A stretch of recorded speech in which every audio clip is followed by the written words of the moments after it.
ओम श्री गणेशाय नमः। श्रीमदांजनेय भुजंग प्रयात स्तोत्रम् अथ ध्यानम्। मनोजवं मारुततुल्यवेगं जितेन्द्रियं बुद्धिमतां वरिष्ठं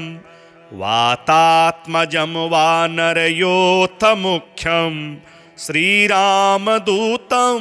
शरणं प्रपद्ये।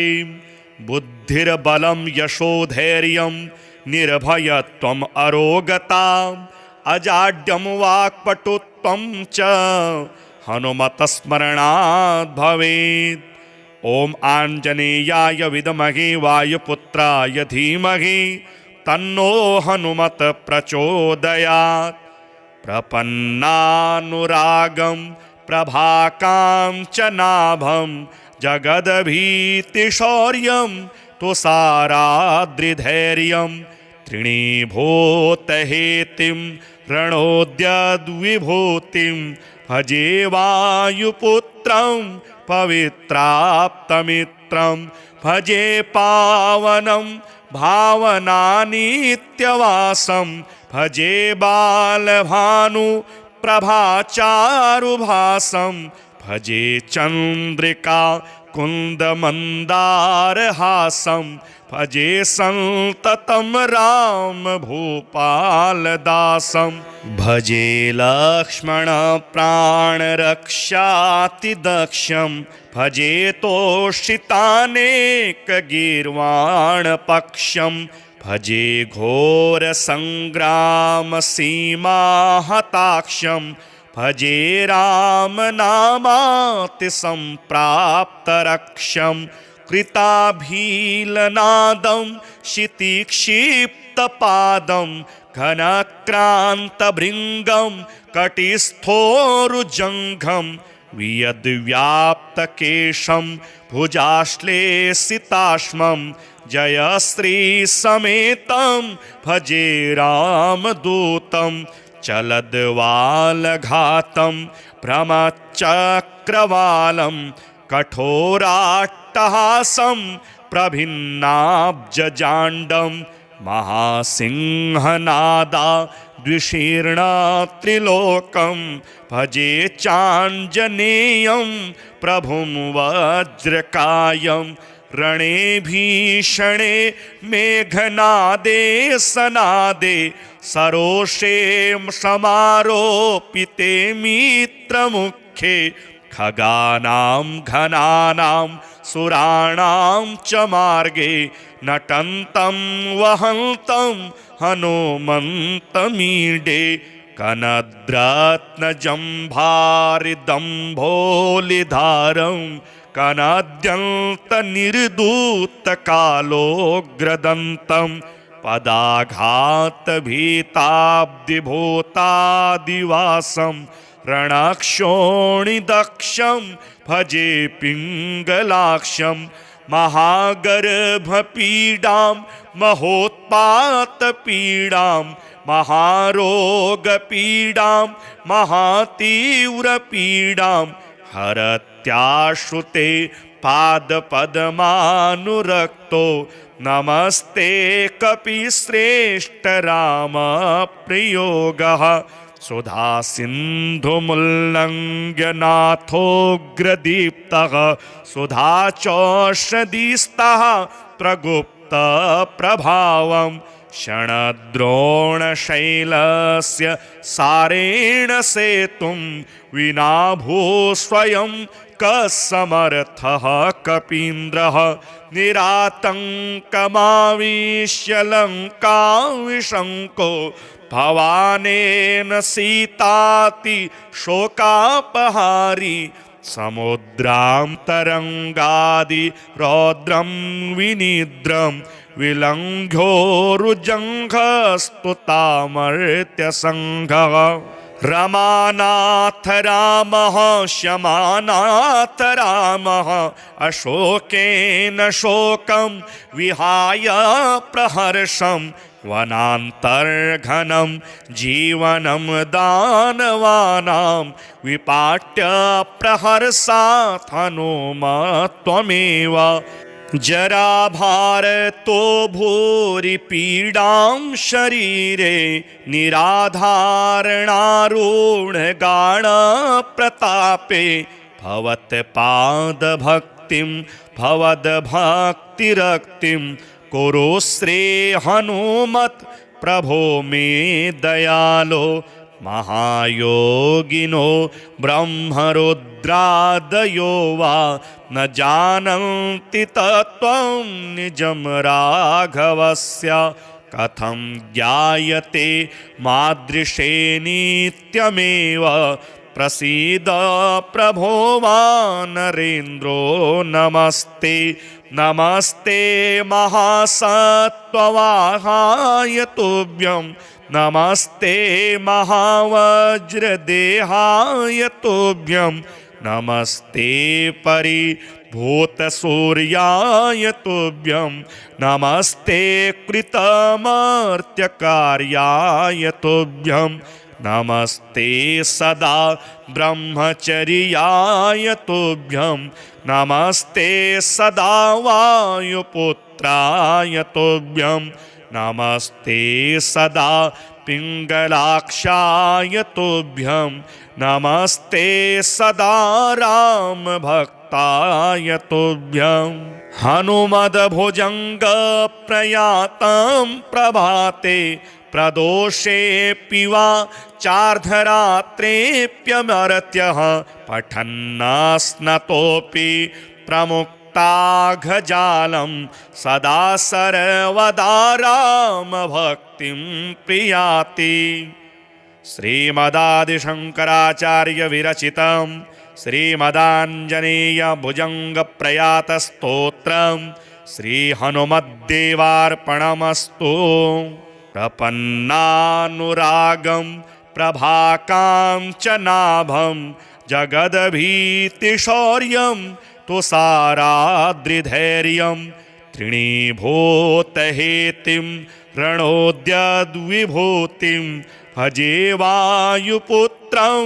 पवित्राप्तमित्रं भजे पावनं भावनानित्यवासं भजे बालभानु प्रभाचारुभासं भजे चन्द्रिका कुन्दमन्दारहासं भजे सन्ततं राम भूपालदासं भजे लक्ष्मण प्राणरक्षातिदक्षं भजे तोषितानेकगीर्वाणपक्षं भजे घोरसङ्ग्रामसीमाहताक्षं भजे रामनामातिसम्प्राप्तरक्षं कृताभीलनादं क्षितिक्षिप्तपादं घनक्रान्तभृङ्गं कटिस्थोरुजङ्घं वियद्व्याप्तकेशं भुजाश्लेषिताश्मं जयश्रीसमेतं भजे रामदूतं चलद्वालघातं भ्रमचक्रवालं कठोराट्टहासं प्रभिन्नाब्जजाण्डं महासिंहनादा द्विशीर्णत्रिलोकं भजे चाञ्जनेयं प्रभुं वज्रकायं रणे भीषणे मेघनादे सनादे सरोषे समारोपिते मित्रमुखे खगानां घनानां सुराणां च मार्गे नटन्तं वहन्तं हनुमन्तमीडे कनद्रत्नजम्भारिदम्भोलिधारं कनाद्यन्तनिर्दूतकालोग्रदन्तं पदाघातभीताब्धिभूतादिवासं रणक्षोणिदक्षं भजे पिङ्गलाक्षं महागर्भपीडां महोत्पातपीडां महारोगपीडां महातीव्रपीडां हरत्याश्रुते पादपद्मानुरक्तो नमस्ते कपिश्रेष्ठ राम प्रियोगः सुधासिन्धुमुल्लङ्घ्य नाथोऽग्रदीप्तः सुधाचौषधिस्तः प्रगुप्तप्रभावम् क्षणद्रोणशैलस्य सारेण सेतुं विनाभू स्वयं कसमर्थः कपीन्द्रः निरातङ्कमाविश्य लङ्काविशङ्को भवानेन सीताति शोकापहारी समुद्रां तरङ्गादि रौद्रं विनिद्रं विलङ्घ्योरुजङ्घस्तुतामर्त्यसङ्घः रमानाथ रामः शमानाथ रामः अशोकेन शोकं विहाय प्रहर्षं वनान्तर्घनं जीवनं दानवानां विपाट्य प्रहर्षात् हनुमत्वमेव जराभारतो भूरि पीडां शरीरे निराधारणारूढगाढप्रतापे भवत्पादभक्तिं भवद्भक्तिरक्तिं कुरु श्री हनुमत् प्रभो मे दयालो महायोगिनो ब्रह्मरुद्रादयो वा न जानन्ति तत्त्वं निजं राघवस्य कथं ज्ञायते मादृशे नित्यमेव प्रसीद प्रभो वानरेन्द्रो नमस्ते नमस्ते महासत्त्ववाहाय तुभ्यं नमस्ते महावज्रदेहाय तुभ्यं नमस्ते परिभूतसूर्याय तुभ्यं नमस्ते कृतमर्त्यकार्याय तुभ्यं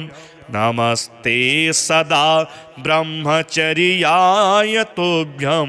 नमस्ते सदा वायुपुत्राय तुभ्यं नमस्ते सदा पिङ्गलाक्षाय तुभ्यं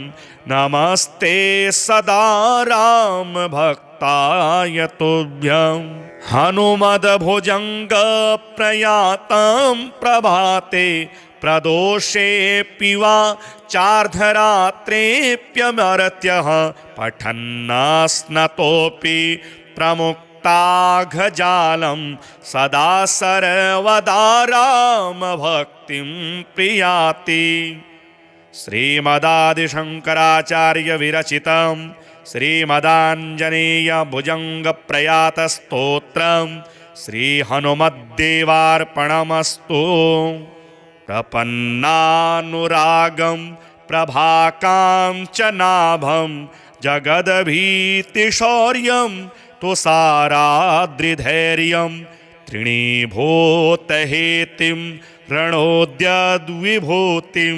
भजे वायुपुत्रं पवित्राप्तमित्रं भजे पावनं भावनानित्यवासं भजे बालभानु प्रभाचारुभासं भजे चन्द्रिका कुन्दमन्दारहासं भजे सन्ततं राम भूपालदासं भजे लक्ष्मणप्राणरक्षातिदक्षं भजे तोषितानेकगीर्वाणपक्षं भजे घोरसङ्ग्रामसीमाहताक्षं भजे रामनामातिसम्प्राप्तरक्षं कृताभीलनादं क्षितिक्षिप्तपादं घनक्रान्तभृङ्गं कटिस्थोरुजङ्घं वियद्व्याप्तकेशं भुजाश्लेषिताश्मं जयश्रीसमेतं भजे रामदूतं चलद्वालघातं भ्रमचक्रवालं कठोराट्टहासं प्रभिन्नाब्जजाण्डं महासिंहनादा द्विशीर्णत्रिलोकं भजे चाञ्जनेयं प्रभुं वज्रकायं रणे भीषणे मेघनादे सनादे सरोषे समारोपिते मित्रमुखे खगानां घनानां सुराणां च मार्गे नटन्तं वहन्तं हनुमन्तमीडे कनद्रत्नजम्भारिदम्भोलिधारं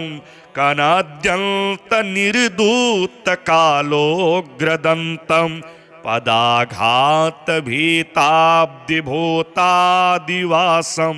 रणक्षोणिदक्षं भजे पिङ्गलाक्षं महागर्भपीडां महोत्पातपीडां महारोगपीडां महातीव्रपीडां हरत्याश्रुते पादपद्मानुरक्तो नमस्ते कपिश्रेष्ठ रामप्रियोगः सुधासिन्धुमुल्लङ्घ्य नाथोऽग्रदीप्तः सुधाचौषधिस्तः प्रगुप्तप्रभावं क्षणद्रोणशैलस्य सारेण सेतुं विना स्वयं कसमर्थः कपीन्द्रः निरातङ्कमाविश्य लङ्काविशङ्को भवानेन सीताति शोकापहारी समुद्रां तरङ्गादि रौद्रं विनिद्रं विलङ्घोरुजङ्घस्तुतामर्त्यसङ्घः रमानाथ रामः शमानाथ रामः अशोकेन शोकं विहाय प्रहर्षं वनान्तर्घनं जीवनं दानवानां विपाट्य प्रहर्षात् हनुमत्वमेव जराभारतो भूरि पीडां शरीरे निराधारणारूढगाणप्रतापे भवत्पादभक्तिं भवद्भक्तिरक्तिं कुरु श्री हनुमत् प्रभो मे दयालो महायोगिनो ब्रह्मरुद्रादयो वा न जानन्ति तत्त्वं निजं राघवस्य कथं ज्ञायते मादृशे नित्यमेव प्रसीद प्रभो वानरेन्द्रो नमस्ते नमस्ते महासत्त्ववाहाय तुभ्यं नमस्ते महावज्रदेहाय तुभ्यं नमस्ते परिभूतसूर्याय तुभ्यं नमस्ते कृतमर्त्यकार्याय तुभ्यं नमस्ते सदा ब्रह्मचर्याय तुभ्यं नमस्ते सदा वायुपुत्राय तुभ्यं नमस्ते सदा पिङ्गलाक्षाय तुभ्यं नमस्ते सदा रामभक्ताय तुभ्यं हनुमद्भुजङ्गप्रयातं प्रभाते प्रदोषेऽपि वा चार्धरात्रेऽप्यमर्त्यः पठन्नस्नतोऽपि प्रमुक्ताघजालं सदा सर्वदा रामभक्तिं प्रियाति श्रीमदादिशङ्कराचार्यविरचितं श्रीमदाञ्जनेयभुजङ्गप्रयातस्तोत्रं श्रीहनुमद्देवार्पणमस्तु प्रपन्नानुरागं प्रभाकाञ्चनाभं जगद्भीतिशौर्यं तुषाराद्रिधैर्यं तृणीभूतहेतिं रणोद्यद्विभूतिं भजे वायुपुत्रं पवित्राप्तमित्रं भजे पावनं भावनानित्यवासं भजे बालभानु प्रभाचारुभासं भजे चन्द्रिका कुन्दमन्दारहासं भजे सन्ततं राम भूपालदासं भजे लक्ष्मण प्राणरक्षातिदक्षं भजे तोषितानेकगीर्वाणपक्षं भजे घोरसङ्ग्रामसीमाहताक्षं भजे रामनामातिसम्प्राप्तरक्षं कृताभीलनादं क्षितिक्षिप्तपादं घनक्रान्तभृङ्गं कटिस्थोरुजङ्घं वियद्व्याप्तकेशं भुजाश्लेषिताश्मं जयश्रीसमेतं भजे रामदूतं चलद्वालघातं भ्रमचक्रवालं कठोराट्टहासं प्रभिन्नाब्जजाण्डं महासिंहनादा द्विशीर्णत्रिलोकं भजे चाञ्जनेयं प्रभुं वज्रकायं रणे भीषणे मेघनादे सनादे सरोषे समारोपिते मित्रमुखे खगानां घनानां सुराणां च मार्गे नटन्तं वहन्तं हनुमन्तमीडे कनद्रत्नजम्भारिदम्भोलिधारं कनाद्यन्तनिर्धूतकालोग्रदन्तं पदाघातभीताब्धिभूतादिवासं रणक्षोणिदक्षं भजे पिङ्गलाक्षं महागर्भपीडां महोत्पातपीडां महारोगपीडां महातीव्रपीडां हरत्याश्रुते पादपद्मानुरक्तो नमस्ते कपिश्रेष्ठ रामप्रियोगः सुधासिन्धुमुल्लङ्घ्य नाथोग्रदीप्तः सुधाचौषधिस्तः प्रगुप्तप्रभावं क्षणद्रोणशैलस्य सारेण सेतुं विना भूस्वयं कसमर्थः कपीन्द्रः निरातङ्कमाविश्य लङ्काविशङ्को भवानेन सीताति शोकापहारी समुद्रां तरङ्गादि रौद्रं विनिद्रं विलङ्घोरुजङ्घस्तुतामर्त्यसङ्घः रमानाथ रामः शमानाथ रामः अशोकेन शोकं विहाय प्रहर्षं वनान्तर्घनं जीवनं दानवानां विपाट्य प्रहर्षात् हनुमत्वमेव जराभारतो भूरि पीडां शरीरे निराधारणारूढगाढप्रतापे भवत्पादभक्तिं भवद्भक्तिरक्तिं कुरु श्री हनुमत् प्रभो मे दयालो महायोगिनो ब्रह्मरुद्रादयो वा न जानन्ति तत्त्वं निजं राघवस्य कथं ज्ञायते मादृशे नित्यमेव प्रसीद प्रभो वानरेन्द्रो नमस्ते नमस्ते महासत्त्ववाहाय तुभ्यं नमस्ते महावज्रदेहाय तुभ्यं नमस्ते भूतसूर्याय तुभ्यं नमस्ते कृतमर्त्यकार्याय तुभ्यं नमस्ते सदा ब्रह्मचर्याय तुभ्यं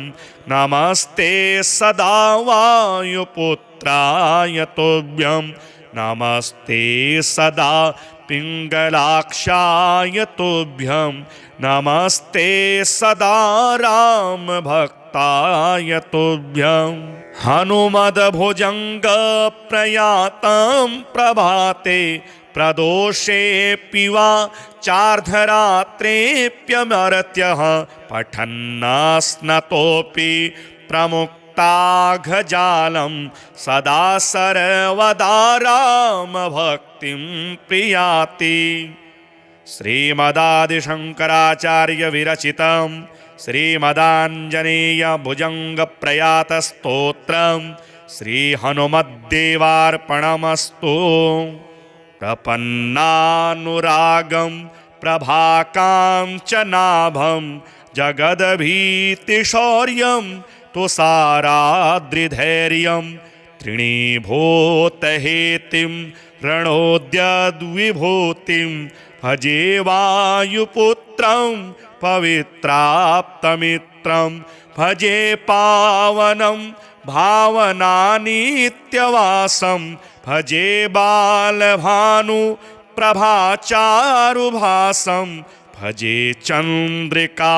कुन्दमन्दारहासं भजे सन्ततं राम भूपालदासं भजे लक्ष्मण प्राणरक्षातिदक्षं भजे तोषितानेकगीर्वाणपक्षं भजे घोरसङ्ग्रामसीमाहताक्षं भजे रामनामातिसम्प्राप्तरक्षं कृताभीलनादं क्षितिक्षिप्तपादं घनक्रान्तभृङ्गं कटिस्थोरुजङ्घं वियद्व्याप्तकेशं भुजाश्लेषिताश्मं जयश्रीसमेतं भजे रामदूतं चलद्वालघातं भ्रमचक्रवालं कठोराट्टहासं प्रभिन्नाब्जजाण्डं महासिंहनादा द्विशीर्णत्रिलोकं भजे चाञ्जनेयं प्रभुं वज्रकायं रणे भीषणे मेघनादे सनादे सरोषे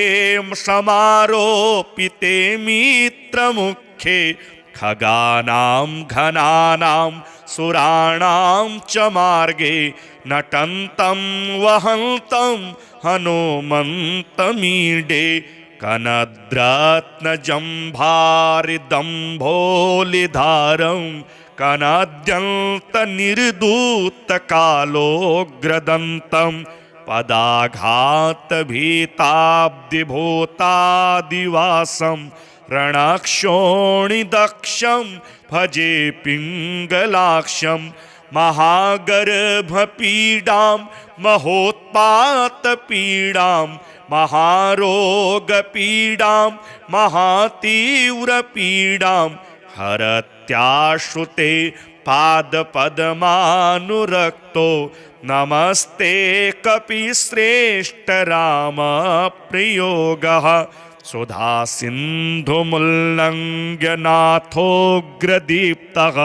सुधाचौषधिस्तः प्रगुप्तप्रभावं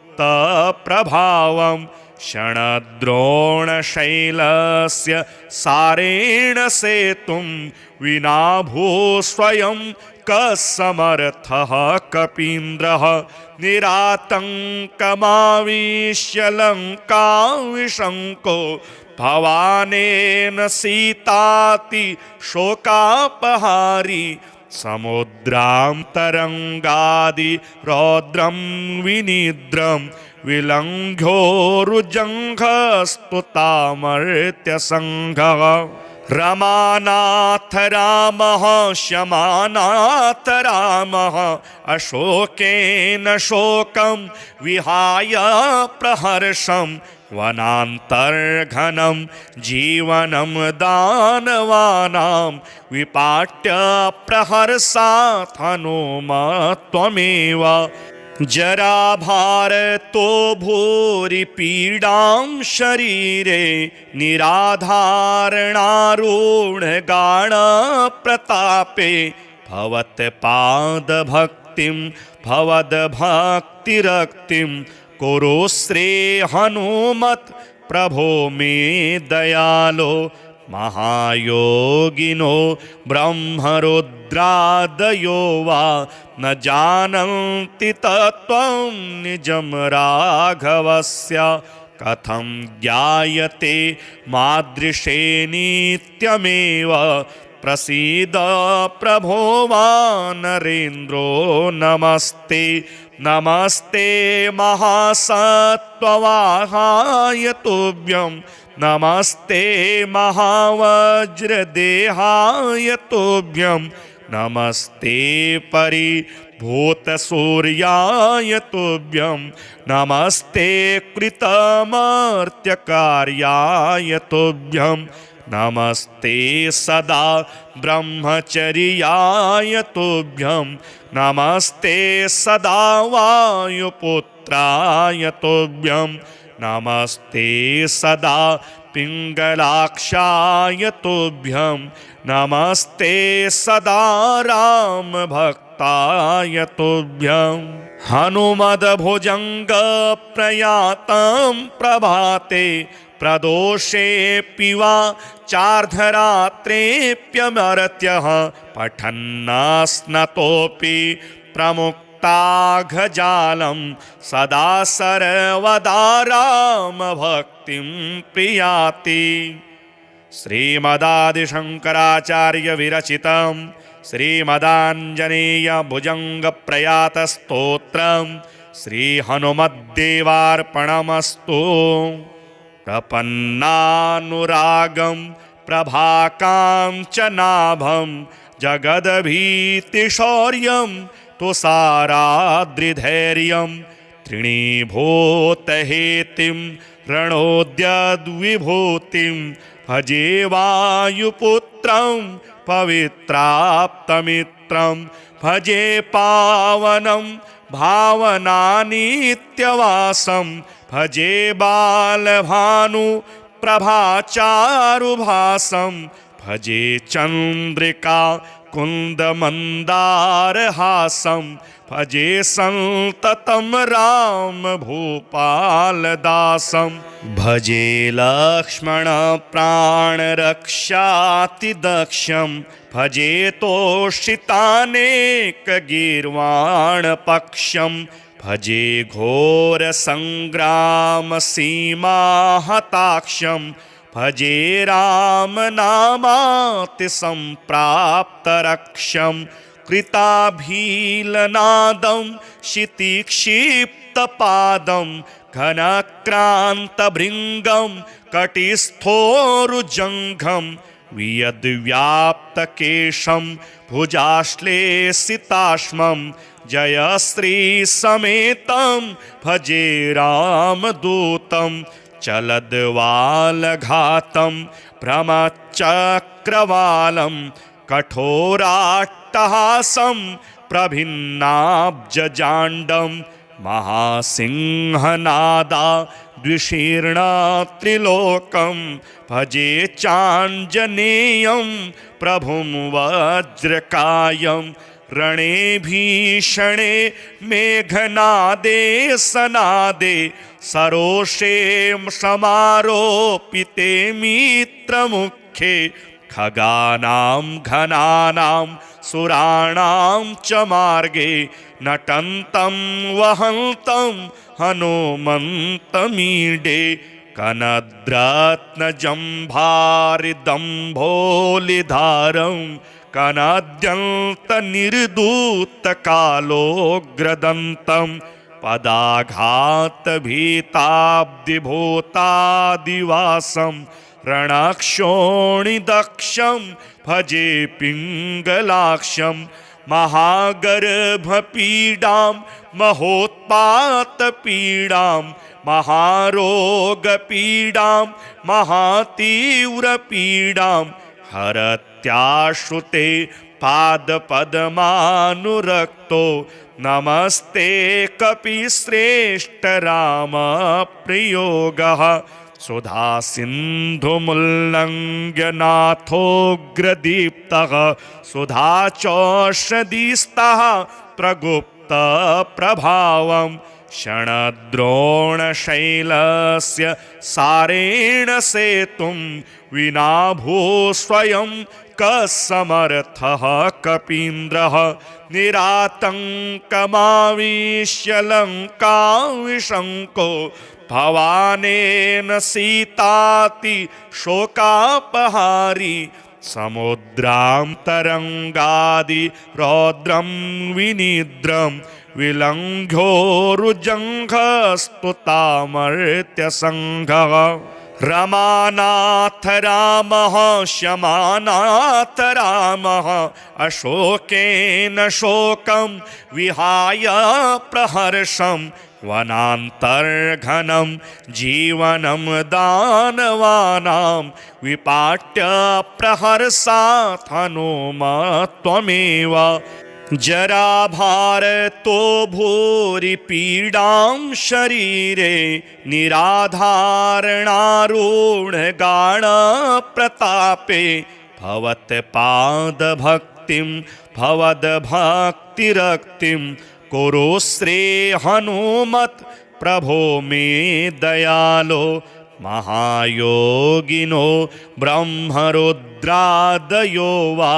न जानन्ति तत्त्वं निजं राघवस्य कथं ज्ञायते मादृशे नित्यमेव प्रसीद प्रभो वानरेन्द्रो नमस्ते नमस्ते महासत्त्ववाहाय तुभ्यं नमस्ते महावज्रदेहाय तुभ्यं नमस्ते परिभूतसूर्याय तुभ्यं नमस्ते कृतमर्त्यकार्याय तुभ्यं नमस्ते सदा ब्रह्मचर्याय तुभ्यं नमस्ते सदा वायुपुत्राय तुभ्यं नमस्ते सदा पिङ्गलाक्षाय तुभ्यं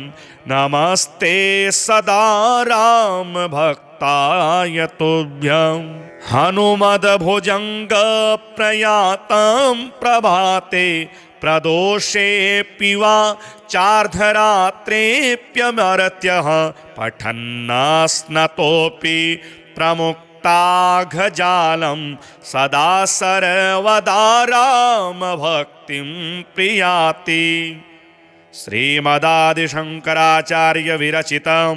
श्रीमदाञ्जनेयभुजङ्गप्रयातस्तोत्रं श्रीहनुमद्देवार्पणमस्तु प्रपन्नानुरागं प्रभाकाञ्चनाभं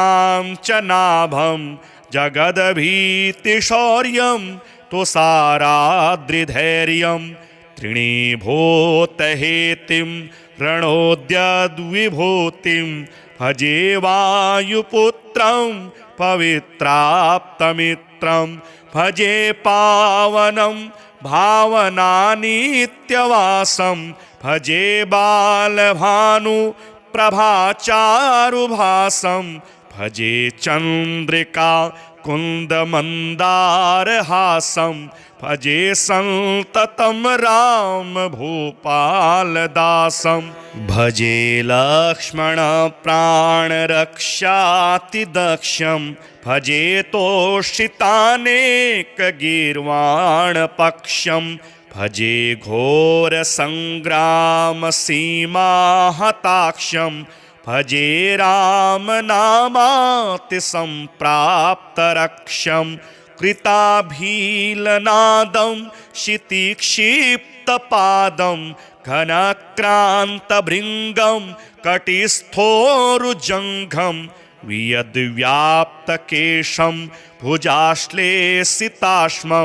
जयश्रीसमेतं भजे रामदूतं चलद्वालघातं भ्रमचक्रवालं कठोराट्टहासं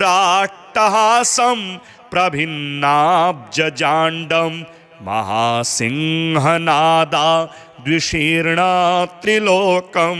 भजे चाञ्जनेयं प्रभुं वज्रकायं रणे भीषणे मेघनादे सनादे सरोषे समारोपिते मित्रमुखे खगानां घनानां सुराणां च मार्गे नटन्तं वहन्तं हनुमन्तमीडे कनद्रत्नजम्भारिदम्भोलिधारं कनाद्यन्तनिर्धूतकालोग्रदन्तं पदाघातभीताब्धिभूतादिवासं रणक्षोणिदक्षं भजे पिङ्गलाक्षं महागर्भपीडां महोत्पातपीडां महारोगपीडां महातीव्रपीडां हरत्याश्रुते पादपद्मानुरक्तो नमस्ते कपिश्रेष्ठ रामप्रियोगः सुधासिन्धुमुल्लङ्घ्य नाथोऽग्रदीप्तः सुधाचौषधिस्तः प्रगुप्तप्रभावं क्षणद्रोणशैलस्य सारेण सेतुं विना भूस्वयं कसमर्थः कपीन्द्रः निरातङ्कमाविश्य लङ्काविशङ्को भवानेन सीताति शोकापहारी समुद्रां तरङ्गादि रौद्रं विनिद्रं विलङ्घ्योरुजङ्घस्तुतामर्त्यसङ्घः रमानाथ रामः शमानाथ रामः अशोकेन शोकं विहाय प्रहर्षं वनान्तर्घनं जीवनं दानवानां विपाट्य प्रहर्षात् हनुमत्वमेव जराभारतो भूरि पीडां शरीरे निराधारणारूढगाढप्रतापे भवत्पादभक्तिं भवद्भक्तिरक्तिं कुरु श्री हनुमत् प्रभो मे दयालो महायोगिनो ब्रह्मरुद्रादयो वा न जानन्ति तत्त्वं निजं राघवस्य कथं ज्ञायते मादृशे नित्यमेव प्रसीद प्रभो वानरेन्द्रो नमस्ते नमस्ते महासत्त्ववाहाय तुभ्यं नमस्ते महावज्रदेहाय तुभ्यं नमस्ते परिभूतसूर्याय तुभ्यं नमस्ते कृतमर्त्यकार्याय तुभ्यं नमस्ते सदा ब्रह्मचर्याय तुभ्यं नमस्ते सदा वायुपुत्राय तुभ्यं नमस्ते सदा पिङ्गलाक्षाय तुभ्यं नमस्ते सदा रामभक्ताय तुभ्यं हनुमद्भुजङ्गप्रयातं प्रभाते प्रदोषेऽपि वा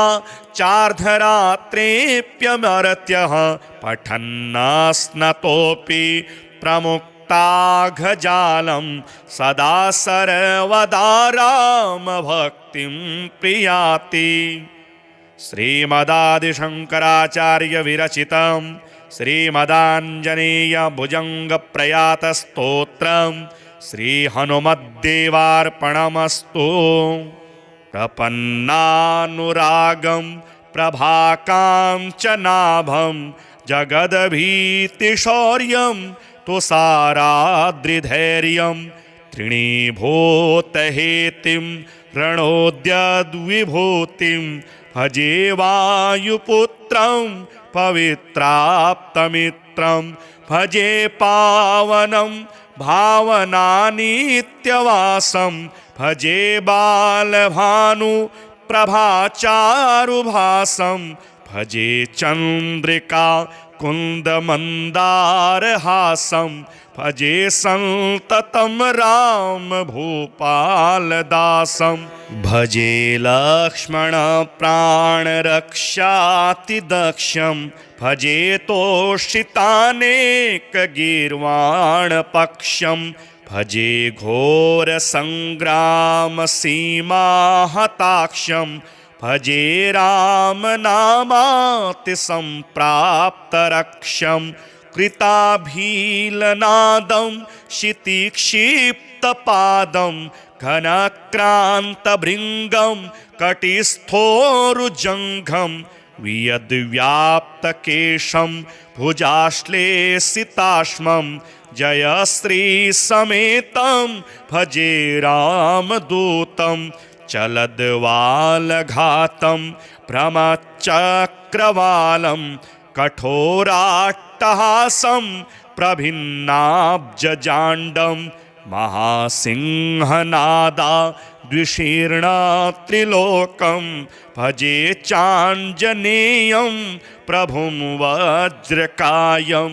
रणे भीषणे मेघनादे सनादे सरोषे समारोपिते मित्रमुखे खगानां घनानां सुराणां च मार्गे नटन्तं वहन्तं हनुमन्तमीडे कनद्रत्नजम्भारिदम्भोलिधारं कनाद्यन्तनिर्धूतकालोग्रदन्तं पदाघातभीताब्धिभूतादिवासं रणक्षोणिदक्षं भजे पिङ्गलाक्षं महागर्भपीडां महोत्पातपीडां महारोगपीडां महातीव्रपीडां हरत्याश्रुते पादपद्मानुरक्तो नमस्ते कपिश्रेष्ठ रामप्रियोगः सुधासिन्धुमुल्लङ्घ्यनाथोऽग्रदीप्तः सुधाचौषधिस्तः प्रगुप्तप्रभावं क्षणद्रोणशैलस्य सारेण सेतुं विना भूस्वयं कसमर्थः कपीन्द्रः निरातङ्कमाविश्य लङ्काविशङ्को भवानेन सीताति शोकापहारी समुद्रां तरङ्गादि रौद्रं विनिद्रं विलङ्घ्योरुजङ्घस्तुतामर्त्यसङ्घः रमानाथ रामः शमानाथ रामः अशोकेन शोकं विहाय प्रहर्षं वनान्तर्घनं जीवनं दानवानां विपाट्य प्रहर्षात् हनुमत्वमेव जराभारतो भूरि पीडां शरीरे निराधारणारूढगाणप्रतापे भवत्पादभक्तिं भवद्भक्तिरक्तिं कुरु श्री हनुमत् प्रभो मे दयालो महायोगिनो ब्रह्मरुद्रादयो वा न जानन्ति तत्त्वं निजं राघवस्य कथं ज्ञायते मादृशे नित्यमेव प्रसीद प्रभो वानरेन्द्रो नमस्ते नमस्ते महासत्त्ववाहाय तुभ्यं नमस्ते महावज्रदेहाय तुभ्यं नमस्ते भूतसूर्याय तुभ्यं नमस्ते कृतमर्त्यकार्याय तुभ्यं नमस्ते सदा ब्रह्मचर्याय तुभ्यं नमस्ते सदा वायुपुत्राय तुभ्यं नमस्ते सदा पिङ्गलाक्षाय तुभ्यं नमस्ते सदा रामभक्ताय तुभ्यं हनुमद्भुजङ्गप्रयातं प्रभाते प्रदोषेऽपि वा चार्धरात्रेऽप्यमर्त्यः पठन्नस्नतोऽपि प्रमुक्ताघजालं सदा सर्वदा रामभक्तिं प्रियाति। श्रीमदादिशङ्कराचार्यविरचितं श्रीमदाञ्जनेयभुजङ्गप्रयातस्तोत्रं श्रीहनुमद्देवार्पणमस्तु। प्रपन्नानुरागं प्रभाकाञ्चनाभं जगदभीतिशौर्यं तुषाराद्रिधैर्यं तृणीभूतहेतिं रणोद्यद्विभूतिं भजे वायुपुत्रं पवित्राप्तमित्रं भजे पावनं भावनानित्यवासं भजे बालभानु प्रभाचारुभासं भजे चन्द्रिका कुन्दमन्दारहासं भजे सन्ततं राम भूपालदासं भजे लक्ष्मण प्राणरक्षातिदक्षं भजे तोषितानेकगीर्वाणपक्षं भजे घोरसङ्ग्रामसीमाहताक्षं भजे रामनामातिसम्प्राप्तरक्षं कृताभीलनादं क्षितिक्षिप्तपादं घनक्रान्तभृङ्गं कटिस्थोरुजङ्घं वियद्व्याप्तकेशं भुजाश्लेषिताश्मं जयश्रीसमेतं भजे रामदूतं चलद्वालघातं भ्रमचक्रवालं कठोराट्टहासं प्रभिन्नाब्जजाण्डं महासिंहनादा द्विशीर्णत्रिलोकं भजे चाञ्जनेयं प्रभुं वज्रकायं रणे भीषणे मेघनादे सनादे सरोषे समारोपिते मित्रमुखे खगानां घनानां सुराणां च मार्गे नटन्तं वहन्तं हनुमन्तमीडे कनद्रत्नजम्भारिदम्भोलिधारं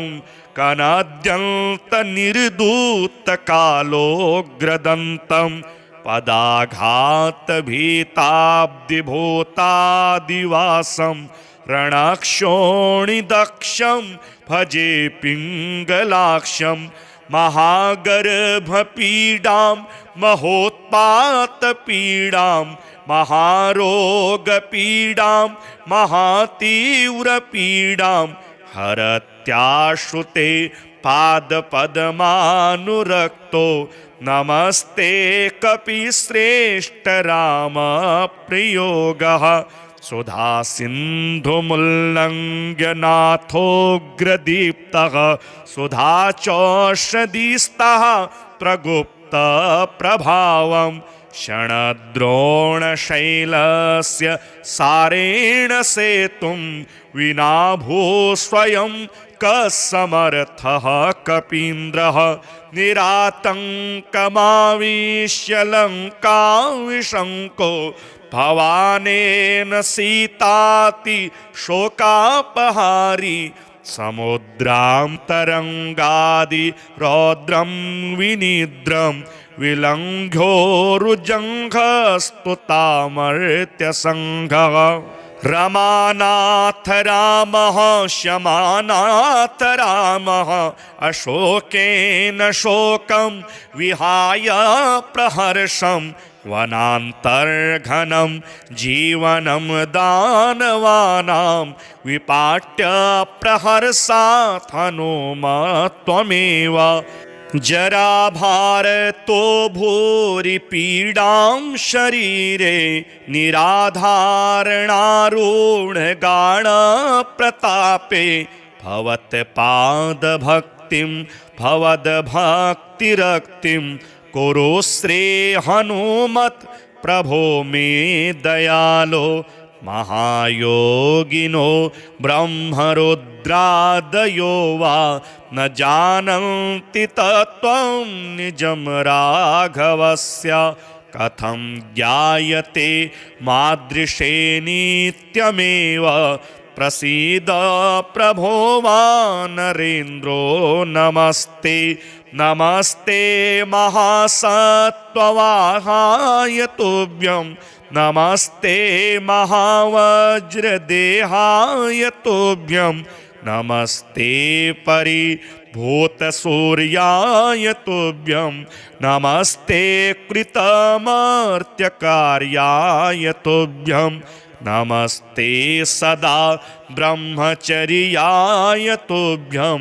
नमस्ते सदा वायुपुत्राय तुभ्यं नमस्ते सदा पिङ्गलाक्षाय तुभ्यं नमस्ते सदा रामभक्ताय तुभ्यं हनुमद्भुजङ्गप्रयातं प्रभाते प्रदोषेऽपि वा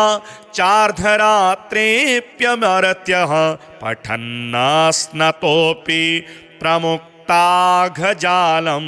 सदा सर्वदा रामभक्तिं प्रियाति श्रीमदादिशङ्कराचार्यविरचितं श्रीमदाञ्जनेयभुजङ्गप्रयातस्तोत्रं श्रीहनुमद्देवार्पणमस्तु प्रपन्नानुरागं प्रभाकाञ्चनाभं जगद्भीतिशौर्यं तुषाराद्रिधैर्यं तृणीभूतहेतिं रणोद्यद्विभूतिं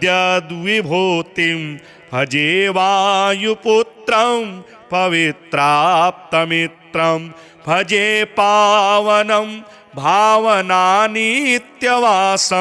भजे बालभानु प्रभाचारुभासं भजे चन्द्रिका कुन्दमन्दारहासं भजे सन्ततं राम भूपालदासं भजे लक्ष्मणप्राणरक्षातिदक्षं भजे तोषितानेकगीर्वाणपक्षं भजे घोरसङ्ग्रामसीमाहताक्षं भजे रामनामातिसम्प्राप्तरक्षं कृताभीलनादं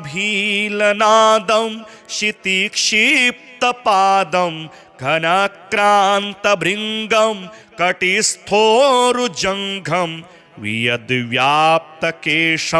भुजाश्लेषिताश्मं जयश्रीसमेतं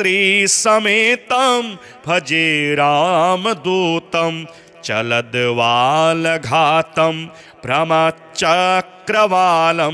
कठोराट्टहासं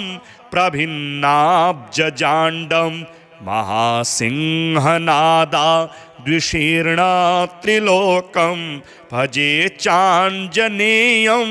प्रभुं वज्रकायं रणे भीषणे मेघनादे सनादे सरोषे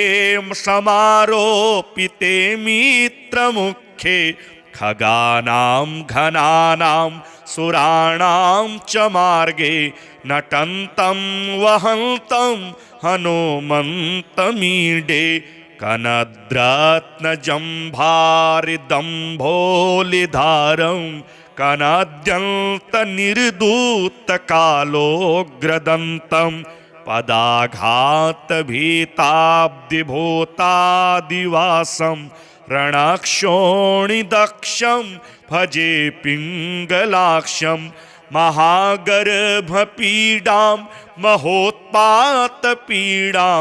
महारोगपीडां महातीव्रपीडां हरत्याश्रुते पादपद्मानुरक्तो नमस्ते कपिश्रेष्ठ राम प्रियोगः सुधासिन्धुमुल्लङ्घ्य नाथोऽग्रदीप्तः सुधाचौषधीस्तः प्रगुप्तप्रभावं क्षणद्रोणशैलस्य सारेण सेतुं विना भूस्वयं कसमर्थः कपीन्द्रः निरातङ्कमाविश्य लङ्काविशङ्को भवानेन सीताति शोकापहारी समुद्रां तरङ्गादि रौद्रं विनिद्रं विलङ्घ्योरुजङ्घस्तुतामर्त्यसङ्घः रमानाथ रामः शमानाथ रामः अशोकेन शोकं विहाय प्रहर्षं वनान्तर्घनं जीवनं दानवानां विपाट्य प्रहर्षात् हनुमत्वमेव जराभारतो भूरि पीडां शरीरे निराधारणारूढगाढप्रतापे भवत्पादभक्तिं भवद्भक्तिरक्तिं कुरु श्री हनुमत् प्रभो मे दयालो महायोगिनो ब्रह्मरुद्रादयो वा न जानन्ति तत्त्वं निजं राघवस्य कथं ज्ञायते मादृशे नित्यमेव प्रसीद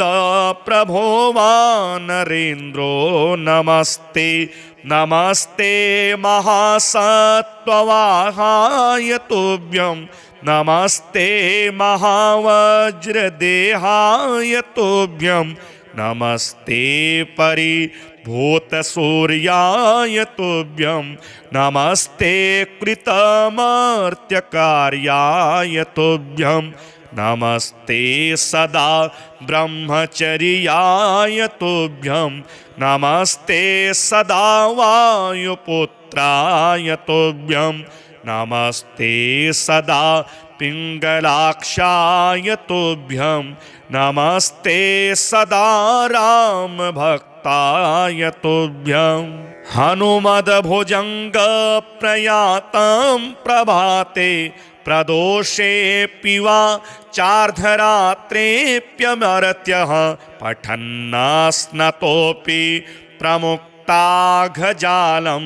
सदा सर्वदा रामभक्तिं प्रियाति श्रीमदादिशङ्कराचार्यविरचितं श्रीमदाञ्जनेयभुजङ्गप्रयातस्तोत्रं श्रीहनुमद्देवार्पणमस्तु प्रपन्नानुरागं प्रभाकाञ्चनाभं जगद्भीतिशौर्यं तुषाराद्रिधैर्यं तृणीभूतहेतिं रणोद्यद्विभूतिं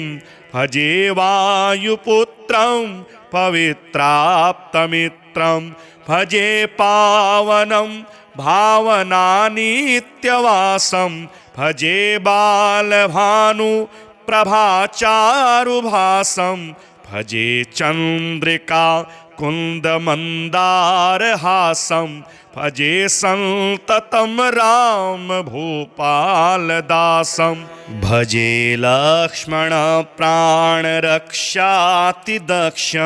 भजे तोषितानेकगीर्वाणपक्षं भजे घोरसङ्ग्रामसीमाहताक्षं भजे रामनामातिसम्प्राप्तरक्षं कृताभीलनादं क्षितिक्षिप्तपादं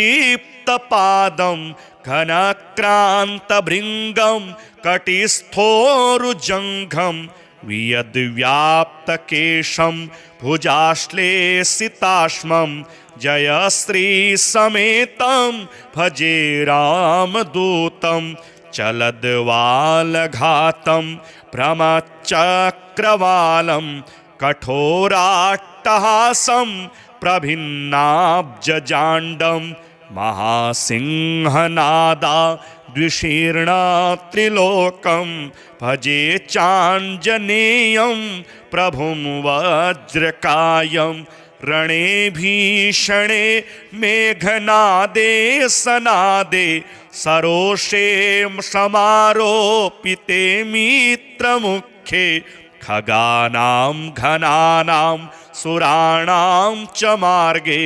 नटन्तं वहन्तं हनुमन्तमीडे कनद्रत्नजम्भारिदम्भोलिधारं कनाद्यन्तनिर्धूतकालोग्रदन्तं पदाघातभीताब्धिभूतादिवासं रणक्षोणिदक्षं भजे पिङ्गलाक्षं महागर्भपीडां महोत्पातपीडां महारोगपीडां महातीव्रपीडां हरत्याश्रुते पादपद्मानुरक्तो नमस्ते कपिश्रेष्ठ रामप्रियोगः सुधासिन्धुमुल्लङ्घ्य नाथोऽग्रदीप्तः सुधाचौषधिस्तः प्रगुप्तप्रभावं क्षणद्रोणशैलस्य सारेण सेतुं विना भूस्वयं कसमर्थः कपीन्द्रः निरातङ्कमाविश्य लङ्कां विशङ्को भवानेन सीताति शोकापहारी समुद्रां तरङ्गादि रौद्रं विनिद्रं विलङ्घोरुजङ्घस्तुतामर्त्यसङ्घः रमानाथ रामः शमानाथ रामः अशोकेन शोकं विहाय प्रहर्षं वनान्तर्घनं जीवनं दानवानां विपाट्य प्रहर्षात् हनुमत्वमेव जराभारतो भूरि पीडां शरीरे निराधारणारूढगाढप्रतापे भवत्पादभक्तिं भवद्भक्तिरक्तिं कुरुश्री हनुमत् प्रभो मे दयालो महायोगिनो ब्रह्मरुद्रादयो वा न जानन्ति तत्त्वं निजं राघवस्य कथं ज्ञायते मादृशे नित्यमेव प्रसीद प्रभो वानरेन्द्रो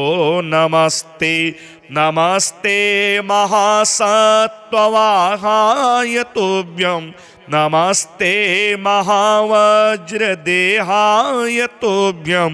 नमस्ते परिभूतसूर्याय तुभ्यं नमस्ते कृतमर्त्यकार्याय तुभ्यं नमस्ते सदा ब्रह्मचर्याय तुभ्यं नमस्ते सदा वायुपुत्राय तुभ्यं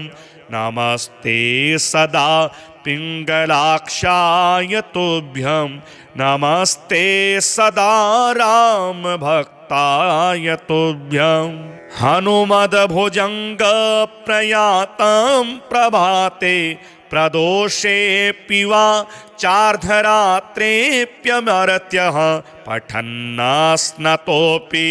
प्रमुक्ताघजालं सदा सर्वदा रामभक्तिं प्रियाति। श्रीमदादिशङ्कराचार्यविरचितं श्रीमदाञ्जनेयभुजङ्गप्रयातस्तोत्रं श्रीहनुमद्देवार्पणमस्तु।